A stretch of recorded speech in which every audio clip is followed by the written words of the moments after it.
I'm Dan Ackerman, and we are here taking a very first look at Apple's new line of MacBook Pro laptops. It's been a while since we've seen a MacBook Pro refresh, although at first glance you might think these look pretty much the same as the MacBook Pros you already know, and that's because on the outside they actually are pretty much the same. There are, however, a lot of big changes on the inside.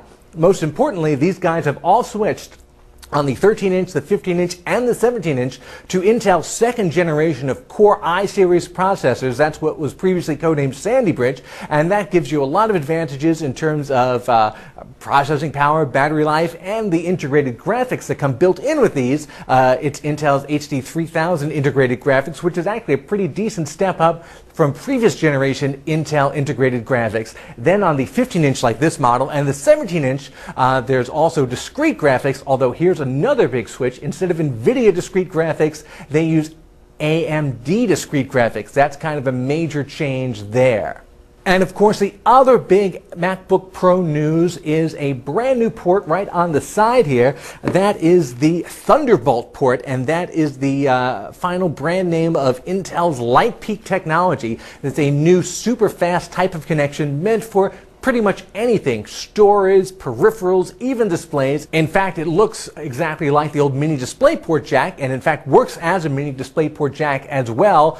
You can just plug a mini DisplayPort jack in there and hook up your monitor, or you'll be able to plug in Thunderbolt peripherals when they're available. Apple says you should expect some around springtime 2011. We've seen a couple of prototypes, but we don't really know what the final products are going to be. I bet they'll be very hard drive related right now. We've already heard rumors of high-end digital cameras coming out with Thunderbolt ports on them, and that can do theoretically like 10 megabits per second bi-directional. So, you know, great if you're, let's say, editing a lot of HD video or something like that. Apple has a bunch of software upgrades, cool new features that are going to be ready for MacBooks probably closer to the summer. One cool new feature is FaceTime. It's an app in the new Mac App Store. It's 99 cents, and it works just like FaceTime on your iPhone or your iPod Touch, or maybe your future iPad 2, in that it uses the 720p camera built right into the MacBook Pro and lets you call up any other MacBook that has FaceTime, or an iPhone 4 or an iPod Touch that has FaceTime. So let's call our buddy Scott right now. Why, hello Scott, how you doing?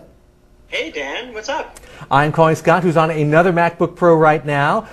Let's switch to the horizontal view, kind of like we were flipping our iPhones on their sides. Can you do that? Sure, here we go. Whoa! Oh, look at that! All right, now I'm going to go full screen over here, and for a full screen video chat, it's actually pretty impressive. How are things doing down at the other end of the office? Hey, things down at the office are great. How are things over in the TV studio? Pretty exciting? I bet everyone wants to hear about Thunderbolt, don't they? They are all chanting Thunderbolt. Excellent. As is standard operating procedure for Apple, they've kept the prices about the same while upgrading the components. So the 13 still start at $11.99. This is the high-end 15-inch model. That's actually $21.99, and the 17 start at $24.99.